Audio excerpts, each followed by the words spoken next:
Assalamu alaikum wa rahmatullahi wa barakatuh. Before we start today, I would like to highlight that today is a great day. The brothers have finally beat the sisters in numbers. So we should do takbir. I've hardly ever gone to a halaqah or a program where, oh, sisters are walking in still. I spoke too soon. But mashallah, may Allah bless you guys. I had a completely different topic in mind until I entered the musalla and Sheikh Hamdullah was reciting, he was leading Maghrib Salah. And then right after Maghrib Salah, I met some of the brothers. And so this is not my topic. I just want you guys to, I want to share this with you because this helps me and I'm sure it's going to help you. Sometimes good deeds and moments of spirituality are connected with certain things. You feel a certain way with certain people. You know, we call this nostalgia even in English. So, your Umrah buddy. Every time you see that person, you remember Umrah.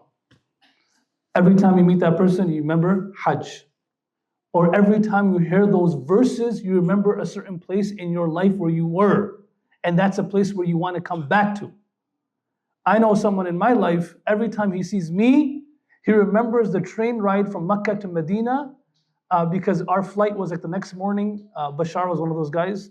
And I said, we're going to go back to Medina. How are we going to go back? I said, Sheikh, they said, we're going to go. I want to go back, say salam to the Prophet one last time. And then on the way back, you can go to Jeddah and I'll come back for one Umrah next morning. It was like only 12, 13 hours. And these guys went to the train station without a ticket. Don't ask me how they got on the train. They got on the train somehow. And then we get to Medina. At that time was very difficult to get into Rawda. They got into Rawda, and it was one of the best Rawda visits of these people's lives. Then we got back onto the train after Isha Salah. They got back to Jeddah. So every time that person sees me, he remembers that moment of his in his life where he just did Tawaf al-Wada', the last Tawaf before leaving. And I told him we're going to Medina. And he said to me that literally in my heart I was making dua for that. And then he goes to Medina, and that's the last thing he does is say salam to the Prophet ﷺ. He comes back, and every time he sees me, he remembers that. And for some reason, he thinks I'm very pious because I made it happen. Allah made it happen, right? But I am that connection to him for that moment that he had in his life, right? So sometimes moments of spirituality, the opposite is true too. Some people are so, my brother Sheikh Abdullah mentioned this, I don't know, he's bold enough to say it. I would never say it. I would never say it to an individual, but he said it live in front of 3,000 people on Moments of the Quran. He said, well, the best thing about Jannah is that no one coming there will spoil your enjoyment. Like, oh, he's here too. Like, that's not gonna happen in Jannah, right? In Jannah, sometimes, and then he gave an example. He's like, sometimes the 27th night of Ramadan, you're feeling very spiritual. You're feeling like very, very high spiritually, the halal high. And then you turn around and you accidentally see someone who you don't like. All right? He said, you see someone who really messed up something in your life. You see someone, like some people are mean, right? And you see that person, it's like, he messes up your whole night. He doesn't mess up my night, but I understand where Sheikh Abdullah was coming from. So that's true, but the opposite is true as well. The opposite is true. When's the last time I heard Sheikh Hamdullah reciting Quran? Was in Qiyamul Layl in Ramadan. His voice and his recitation is like a staple in Ramadan Qiyam. So when you hear him, you always remember Qiyamul Layl. Like there was years, I never heard Sheikh Hamdullah reciting Quran other than Qiyamul Layl, other than Surah Zumar. You guys following me? His Surah Zumar is like Surah Zumar 1, 2, 3, 4. And last time he went up for the last night, he said, Sheikh, what should I recite? MashaAllah, his door is very, very good. May Allah bless him. Say Ameen. I don't want to put ayn on him. He said, what should I recite? He said, I'm like, what do you think about reciting? He told me a surah. I said, just recite Surah Zumar. And then he looks back at me and he says, well, everyone's gonna think that's all I know. I said, who cares what they think, man? Why are you worried about what people think for? And so every time, as I was sitting in front with Umar right now, what was I reciting to you? Surah Zumar. Surah Zumar, literally because Surah Zumar gets me back into the Qiyamul Layl experience, standing behind Sheikh Hamdullah listening to him, that gets me back into that experience. So when I heard Sheikh Hamdullah, there are people in your life, there are moments that you want to get back to that attach you to that. Right after I listened to him, I turn around and I meet a few brothers from I'tikaf. All right, the last time I saw them was when? Habibi. Last time I saw them was last Maghrib, and last Thursday Maghrib was what day? That was the last Maghrib of Ramadan. Was the last Maghrib of Ramadan. And the feeling in the masjid, with those of us who are doing i'tikaf, the feeling that you have as the mu'adhin starts giving adhan for the last Maghrib, it's unreal. That's unreal. It's literally almost like the feeling, of course you can never replicate it, but it's almost like the feeling you have when you're just doing the last tawaf of the Kaaba and you're leaving. Many of us, we know we can come back, but imagine the people who knew they can never come back and how they used to do tawaf of the Kaaba. They walked there and they had to walk back, and they lost people on the way there. Their people died on the way there. So imagine how they were feeling. So the last time I met a few of these brothers was Maghrib of last week, when the mu'adhin called adhan, and we just finished Ramadan.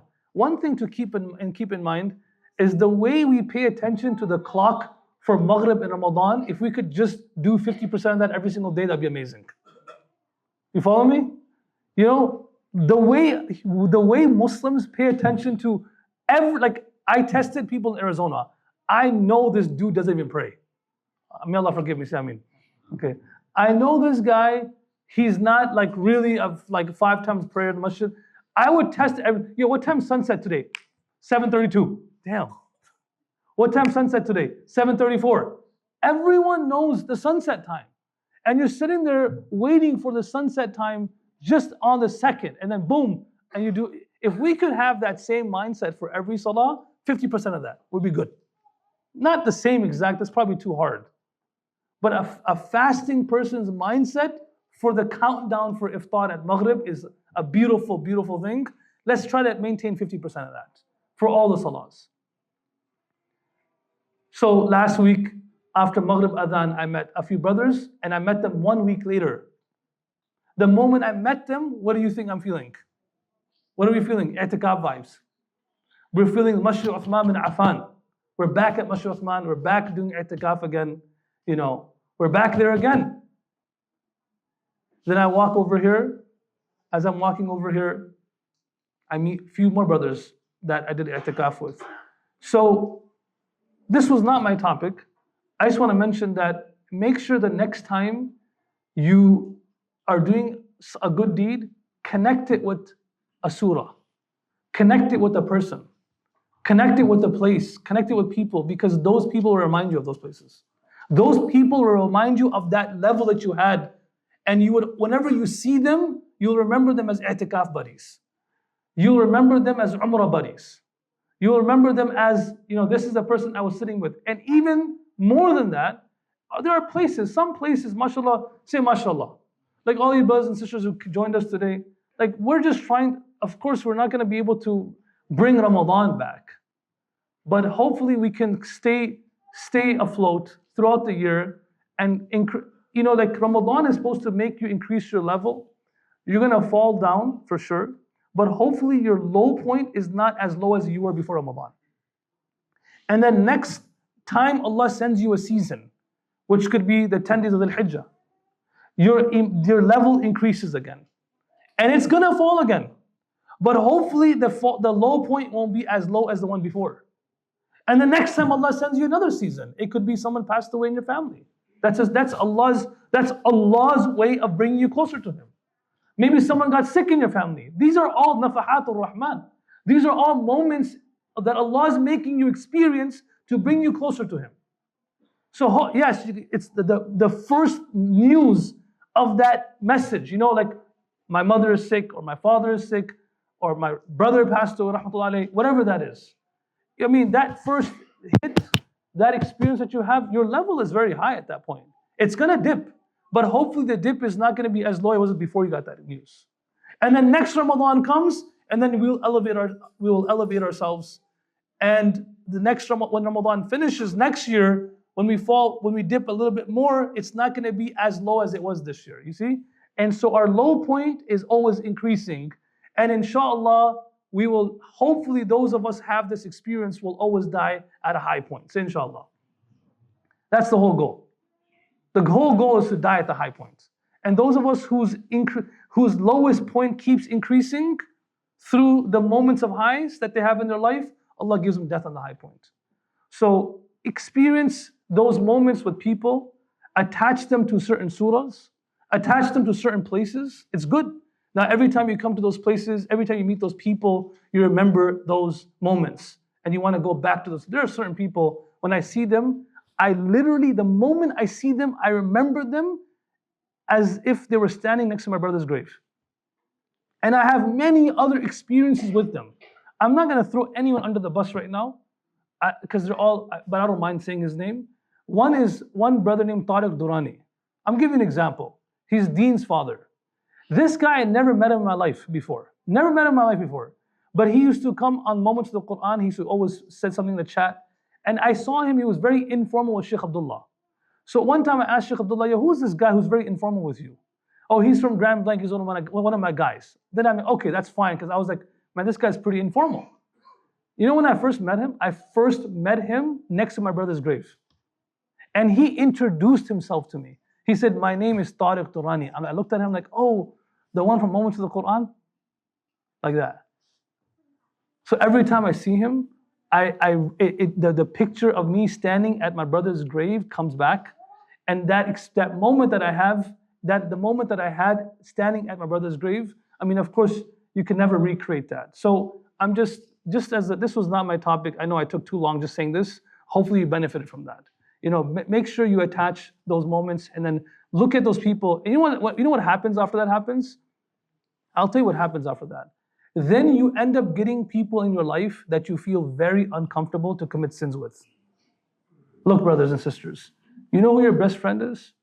People always give you all this whole list of things.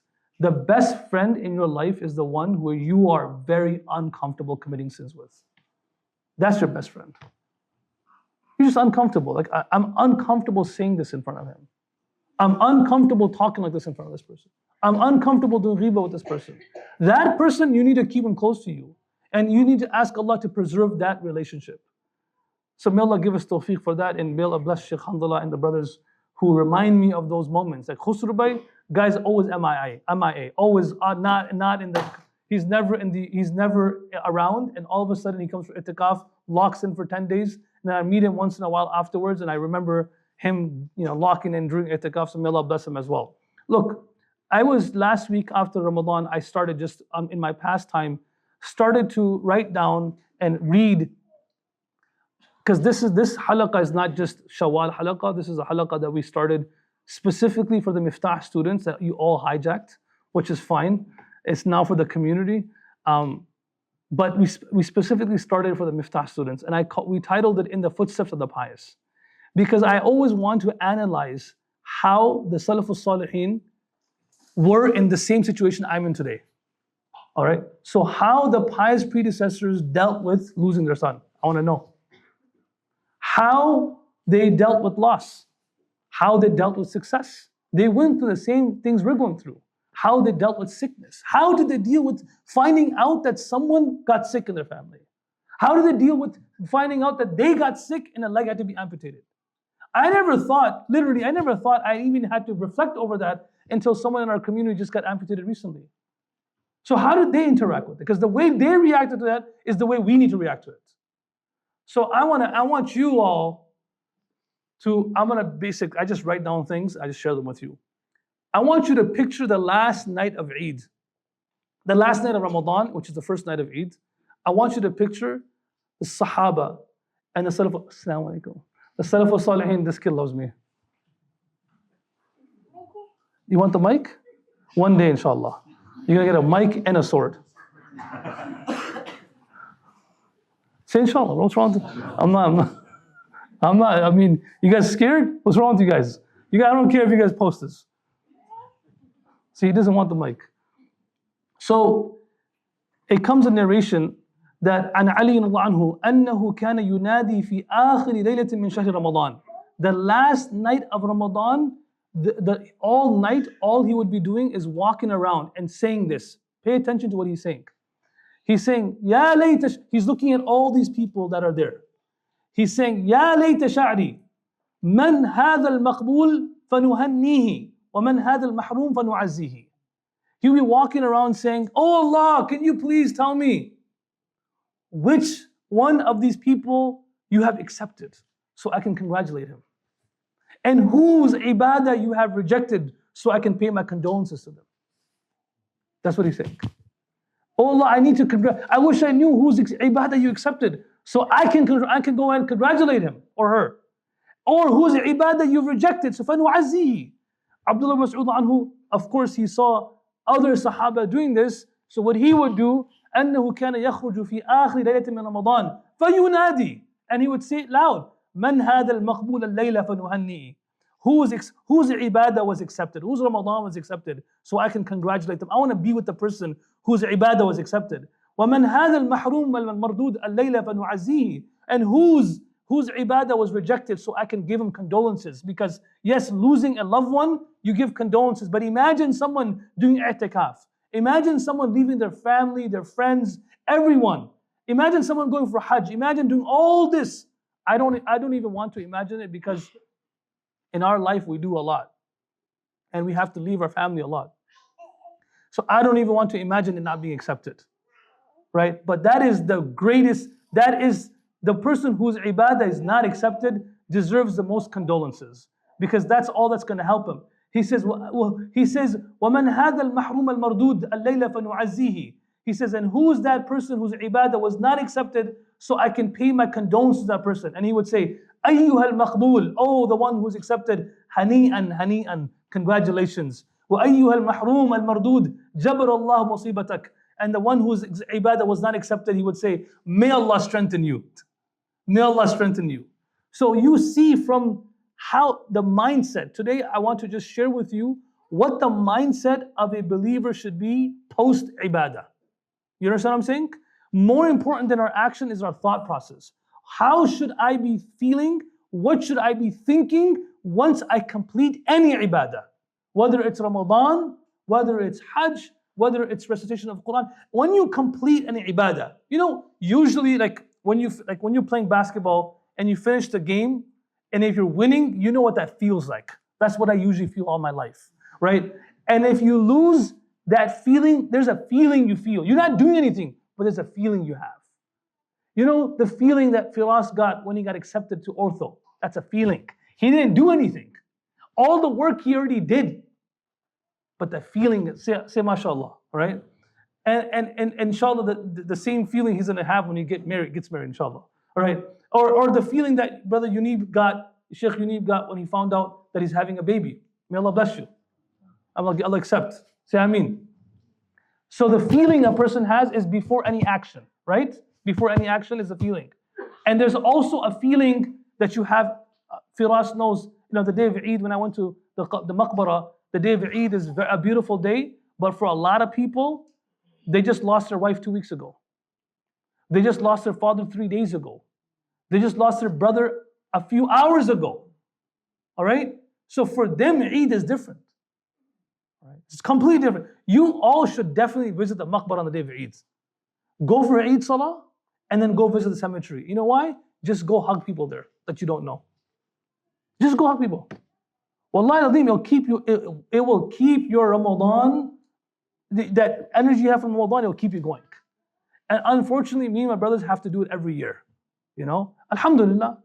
But it keeps us going. We sit there, we see families coming with brand new clothes, their kids coming, they're all happy. But then you find out, I was there, you find out one person said, my father was buried last week. First Eid without his father. Last Eid, I went and I saw this man, a young man, sobbing, literally wailing. And he had his 2-3-year-old child in his lap. And I said, everything all right? His wife passed away a week ago. And so that was the mother of this child. He's holding, and he's standing at the grave, Sobbing, man. It's complete different, man. So what's the mindset a believer should have once he completes an amal? The first thing all the Sahaba, the prophets, everyone had once they completed an act was just the fear of it being accepted. Was it even accepted? You have to keep asking yourself, was it accepted? Whatever little I did, was it accepted? Ibrahim al-Islam built the Kaaba. What's the first thing he said after he built this entire, the house of Allah? He said, Rabbana, taqabbal minna. Oh Allah, accept it. Oh Allah, accept it. Oh Allah, accept. I did, even though what he was doing was building the Kaaba by the command of Allah. But that was his thought process. Allah says in the Quran, وَالَّذِينَ يُؤْتُونَ مَا أَتَوْا وَقُلُوبُهُمْ وَجِلَةٌ أَنَّهُمْ إِلَى رَبِّهِمْ رَاجِعُونَ. Allah says that those who give what they give, while their hearts are trembling, meaning they're doing good deeds, they're giving so much sadaqah, they're donating, but as they're donating, their mindset, their inner self is trembling, knowing that they will return to the Lord. Aisha, Allah said, Ya Rasulullah, أَهُمُ الَّذِينَ يَزْنُونَ وَيَسْرِقُونَ? These people whose hearts are trembling, are these the ones who commit sins like zina and theft? The Prophet said, لا يا بنت الصديق. No, daughter of Siddiq. ولكنهم الذين يصلون ويصومون ويتصدقون وهم يخافون ألا يتقبل منهم. These are not those people. Their hearts, the people who this ayah is referring to, are those who pray, who fast, who give charity, but yet they fear, their hearts tremble that it was not accepted from them. The Salaf al-Salihin after Ramadan, يدعون الله 6 أشهر أن يتقبل منهم. They would literally cry out to Allah for 6 months, oh Allah, whatever ibadah I did, just accept it. All I want you to do is accept it from me. Just accept it. So the first mindset shift that the ulama they speak about the Salaf al-Salihin is just the acceptance part. Did Allah subhanahu wa ta'ala accept it or not? That's the most important part of our life after doing an amal. Did Allah accept it? So may Allah accept our deeds. Say Ameen. Ibrahim al-Islam is making dua, رَبَّنَا تَقَبَّلْ مِنَّا إِنَّكَ أَنْتَ السَّمِيعُ الْعَلِيمُ. The Ali anhu used to say, be more particular about the acceptance of the deed than doing the deed itself. The effort that you are going to exert, you have to exert 1.5 hours, 2 hours to do a good deed. For example, in the month of Ramadan, you're doing i'tikaf or you're praying tarawih, and you're putting in the work. You're putting in the work. You're doing the good deed. The same amount of work you put at that time, put afterwards, so that Allah accepts the deed. And there are signs that Allah accepts your deed. What is the sign Allah accepts your deed? That's the mindset you have to have. That, oh Allah, just accept. Oh Allah, just accept. Oh Allah, just accept. Abdullah bin Umar used to say, Wallahi al-Azim, if I knew Allah accepted one sajda, that's more precious for me than the entire world or whatever it contains. So how does a person with a mindset of the fear that it potentially was not accepted behave? Number one, a sign, the Salaf al-Salihin, they write, that the sign that Allah accepts your good deeds is Allah gives you tawfiq to do more good deeds. It's a sign. Al-hasana ba'd al-hasana. A sign that Allah accepted your Ramadan is Allah allows you to fast in Shawwal. So those of us who are fasting today, hani'an lakum. And those of us who are fasting the 6 days of Shawwal, hani'an lakum. Congratulations to you. This is a sign Allah has accepted your fast in Ramadan. Why is it not 6 days next month? No, because the month of fasting just concluded. And a sign that Allah accepted your fasting is the fact that Allah allowed you to fast the next month. So this is a sign. A sign, all the good deeds that we were doing in Ramadan, if we could do a portion of them afterwards, is a sign that Allah accepted our good deeds. So may Allah make us among those. I'm going to go over these few things quickly because Mufti Abdul Rahman, I'm going to come to the front to say a few words. The second thing, and my laptop's not working, so it's all good. My laptop's there for show. The second thing, the mindset that the Salaf al-Salihin had after completing a good deed was, this is a beautiful one that the scholars write, is after completing a good deed, they had utmost humility in front of Allah subhanahu wa ta'ala. وَمَا تَوْفِيقِي إِلَّا بِاللَّهِ. Oh Allah, everything I did was because of you. Oh Allah, it doesn't matter how much I did. Ibn al-Qayyim writes about this in Madarijus Salikin. He says, a person should understand that whatever he did, he could bring a mountain worth of good deeds. It does not but you're bringing it to a king who's pure. And that mountain of impure good deeds means nothing to Allah. So you should feel like, oh Allah, thank you for giving me tawfiq.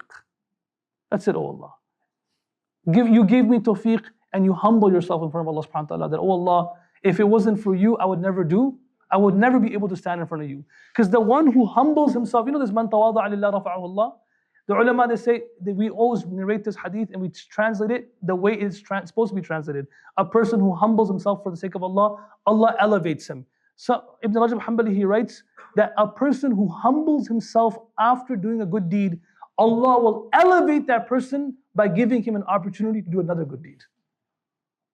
Elevation is not in our life. The elevation of being an alim, the elevation of leading taraweeh, the elevation of praying qiyam, the elevation of sitting in gatherings of dhikr, the one who humbles himself after doing a good deed.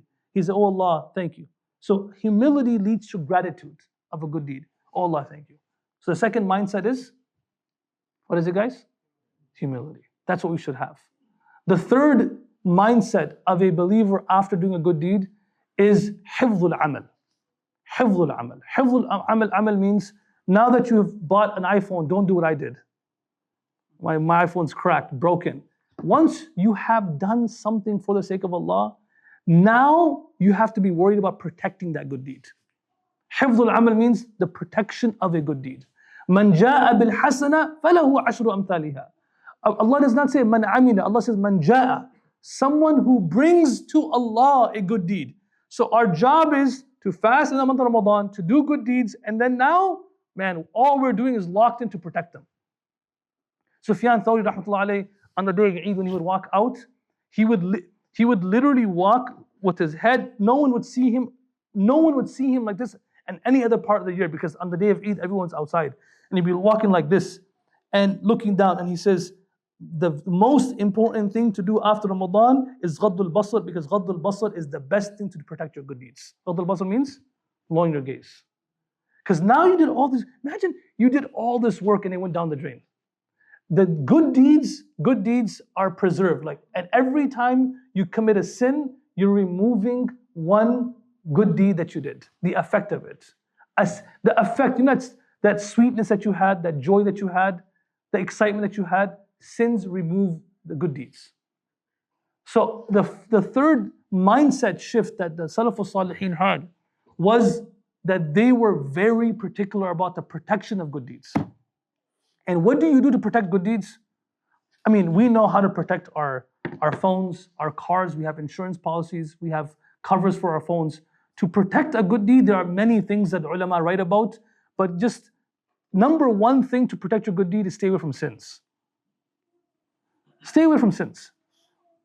The sinning is basically removing the barakah of good deeds. The Prophet said, on the day of judgment, do you know who the bankrupt person is?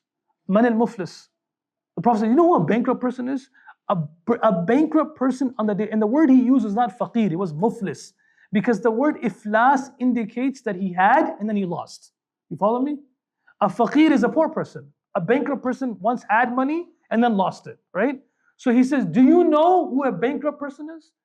Ya Rasulullah, who is that? He says, a bankrupt person is not a person who doesn't have money in this world. A bankrupt person is a person who did many good deeds, but by the time he came to Allah on the day of judgment, he lost the reward of all of them. He hurt someone's feelings, he abused somebody, he did something wrong over here. Brothers and sisters, Allah gave us tawfiq to do good deeds. Let's protect them, preserve them. Wallahi, the good deeds that we did mean more to us than all the money we have in the world. Wallahi, they mean more to us. And if it doesn't mean more to you, then something's wrong with you. Someone can take my car, someone can take this, but someone should not be able to take the good deeds from me. And this is a mindset that the Sahaba and the Salafus Salihin had. You look at the Sahaba after the Prophet passed away, when they used to eat good food, when they were enjoying luxury, they used to feel like, man, I hope my good deeds are not being rewarded in this world. I hope they're not being rewarded. I want them to be preserved for akhirah only. I don't want the reward in this dunya. That's how they used to feel. And the fourth thing, and we'll conclude with this, and I'll call Mufti Abdul Rahman up. The fourth thing is basically they would fear. Look, you know, this is before I tell you what exactly it is.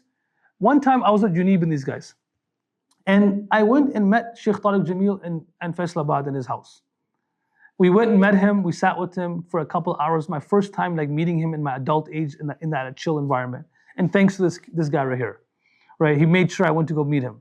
And so I went to go sit with him. He loves my dad, but he kind of like, with me, I'm my dad's son, just talking to me like a nephew for like 10, 15 minutes. And then he was gonna get up and leave. I said, I want to talk to you as well. And then that conversation went for like a couple of hours. And he wanted pictures of Miftaah. He wanted to see the Miftaah building, the boarding school. So I said, I have your son's number, I'll message him. You know what he said? Take my number, right? And I remember Unib, like he was about to jump off the sofa. I said, yo, I remember the guys that were with me because they're all like young ghetto dudes, like they don't know how to act around a scholar like him, They were just like, oh. And by the way, Unib went with the Khabib hat. You know that thing, what is it called? Like pacha. He literally went with one of those. Okay, and Mono looked at him like, what the heck is he? What? He took the goat skin, put on his head, like he was confused. So these guys were like all jumping out of the seat. Mono, take my number, text it to me directly. So I get in the car, I texted to him the pictures, and he messages me back right away. Beautiful message. It was so nice to see you. I'm so happy. Please save my number. I was like, what? Okay, all right. So I saved his number, and I remember these guys looking at me like, oh man, Sheikh. You know what? Wallahi, they remember this. I said to them, you know what? I know I'm honored, but this is a huge responsibility. This is a huge responsibility. Now, if he calls, I have to pick up. If he goes, like before I didn't know him. Now, if he calls, I have to pick up. If he asks me to come somewhere, I have to go. So it is now I'm introduced to him. They say in Urdu, our elders, Hazrat Thanwi used to say, Buzurgon se dosti karna asan hai, nibhana mushkil hai. Okay, he used to say, the people of Allah, the friends of Allah, you can become friends with them. But maintaining that level of friendship is more difficult. It's easier to develop friendship. Hey, how you doing? What's up? But then, like to stay in that company and maintain that friendship, bro, you gotta read like them too. You gotta cry like them too. You can't come in the room with less energy than them. You know why? Allah will move you away from their friendship. You'll still be in their circle. But the friendship, no. Because they're maintaining a level. That's what he used to say. So I remember when I got there, I'm like, man, and literally that's exactly what happened. The first time I get a call from after that was randomly, I pick up, he says, Abdul Rahman, tumhe batao main kidhar hu? Like, should I tell you where I am? I'm on my business class in the plane about to land in London. Come see me. I said, well, when should I come? Come tomorrow. Like this, abhi aa jao. Now, as someone like that, you can't tell him, like he will understand no for an answer. And you're honored that he called you. You follow me? So now you go visit, and it happened so many times. The reason why I don't have blinds in my house is because the money I spent going to see him. Right? Literally all that money just going to see him in England, Pakistan, Medina, here, there, everywhere, Turkey, okay, all this. So same thing, when you get introduced to somebody and you feel the closeness, now there is a level of responsibility you have to maintain that. Because the people who get close and you do something wrong, is very difficult to come back. Yes, you can always be around. You understand what I'm saying? But it's very difficult to get to that same level. And in our life, we've already experienced that. How about getting close to Allah? How about feeling the enjoyment of listening to Taraweeh? How about experiencing making dua and crying? The Sahaba, when they felt that, when the Salaf Salih experienced that, like, man, oh Allah, never take that from me. And that's why the dua we learned in i'tikaf was, Allahumma inni a'udhu bika min al-hawri ba'd al-kawr. Read this with me. Allahumma inni a'udhu bika min al-hawri ba'd al-kawr. Shaykh Hassan, we can't make them memorize it. In Masjid Uthman bin Affan, we used to make them memorize du'as, and it went from like 9 words to 6 words, because the IQ level in that masjid was 2. Okay, all right. It was 4. Then Turani showed up. It was 2. All right, and then it went from like 8 words to 6 words. Wallahi, the last day I was gonna say 3 words. Rabbi zidni ilma. Khalas. That's it. I'm not going through this whole experience of memorizing all these du'as. But this dua we did memorize. Say it with me. Allahumma inni a'udhu bika min al-hawri ba'd al-kawr. If you want to record it and memorize it later, you can record it. Allahumma inni a'udhu bika min al-hawri ba'd al-kawr. Basically, Allah, the Prophet is making this dua. Oh Allah, I seek refuge from kawr means to tie a turban. But it's literally what it means in Arabic. And kawr and hawr means untying. Okay, so he's asking Allah, oh Allah, I don't want you to unravel. I don't want you to untie. I don't want you to remove the blessing you gave me after you've given it to me. You already decided to give me this once, keep that with me. Don't take that from me. Because it takes a lot. Not everyone gets the blessing of hidayah. Allah had to choose you to get hidayah. Allah, once you have given me hidayah, don't take it from me. So the Salaf al-Salihin were very, very particular about this. Imagine, look, the door of Islam, there's after Umar al-Khattab passed away, Abdullah ibn Abbas, he said, Islam is like a fortress. It has a front door and a back door. And as long as Umar al-Khattab was alive, the back door always remained closed. But after he passed away, the front door is open and the back door is open. So there are people who are coming and there are people who are leaving. So yes, every year in Ramadan, the masjid is packed. But every year, there are people who weren't there last year. You follow me? Every Thursday halaqah, people are there. May Allah keep us there all the time. Say Ameen. All right? But then there's going to be people, now shaitan, because of their own sins, because of their ingratitude, shaitan will convince them that you're not benefiting. It's okay. You can just watch online. You can do this. Now this is al-hawr ba'd al-kawr. So Salaf al-Salihin were, once you taste that sweetness, the halawa, that closeness to Allah, Habibi man, you never want to get distant from Allah. Because now the journey back again, come on man, you made it there. And the paradox with the nearness of Allah subhanahu wa ta'ala is the closer you get to Him, the further it feels. You follow me?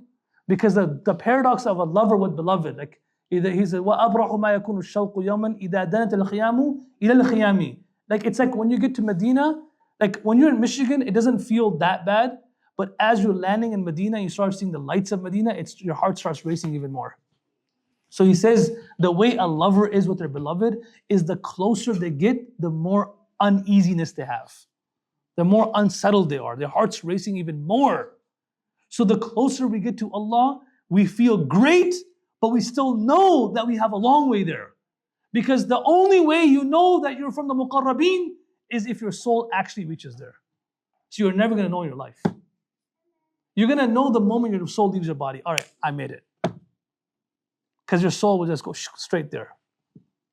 And so for that, as you get closer, now you want the three things that the Prophet said that if you have, you will taste the sweetness of Iman. The third one is أن يكره أن يعود في الكفر كما يكره أن يخلف في النار. That a person in his heart hates going back to sin the way a person would hate to be thrown into a fire. Once you're there, you don't want to go back, man. You should have a dislike for that. I never want my night to be such a night where the night goes by and I didn't pray tahajjud. I never want that in my life again. I never want a day in my life where I don't read Quran. I never want a month in my life where I don't fast. I never want a day in my life where I don't make dua. Oh Allah, I hate that. I don't want that feeling again. I know what it feels like to spend 7-8 hours on my phone just doom scrolling. But I also know what it feels like to sit in a qiyam for 1.5 hours. I want this feeling. I don't want this feeling to go. And this is what Salaf al-Salih, they knew that the hearts of a human being are between Asbi al-Rahman. It's between the Allah's finger. Allah can twist it whenever He wants. Oh Allah, thabbit qalbi ala dinik. They would say, oh Allah, please, now that you have given me this tawfiq, keep me firm over here. Those are the 4 things that you guys should have in your mind right now. We have the Shawwal series for 3 more weeks. I'm going to give you guys more in practical steps each week on what we can do to maintain whatever we did in Ramadan. And even if we didn't do enough in Ramadan, that's fine. No one should feel like they did a lot. And inshallah, every week we'll go over a few things that the Salaf al-Salih would do in Shawwal and how their mindset was and how their action plan was in the month of Shawwal to continue throughout the year. So these four things you keep them in mind. What were the four things? The first one was what, guys? Fear of fear of the deeds not being accepted. Second one was humility. Humility.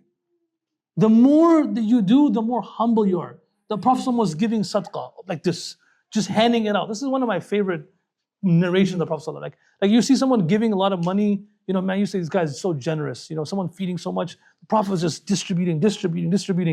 And like people are just, imagine how they're praising the Prophet. And he said, Wallahi innama ana qasim Allahu yu'ti. He says, Wallahi, I'm just a distributor. Allah is the giver. You don't kiss the Amazon driver's head. You thank the person who sent it. Okay? I'm just a delivery. Literally, that's how humble he was. So why are you praising me? Praise God. My job is to distribute. إِنَّمَا أَنَا مُبَلِّغٌ وَاللَّهُ يَهْدِي. Don't thank me for your hidayah. Thank Allah. I'm just to convey the message. Allah gave you hidayah. So the second one is humility. The third is preservation. حِفْظُ الْعَمَلِ. Preserve it, man. Preserve it. Don't let, of course, you walk out the masjid, you don't feel the same thing, but you can preserve it. Bottle that energy. Don't lose it. And the fourth one was? I can't hear you guys. No. Fear of regression. Fear of going back. Fear of losing what you gained. That's what the fourth one. This fear they always had, and that fear drove them. I don't want to feel that again. Boom, it drove them to the next level. May Allah give us tawfiq.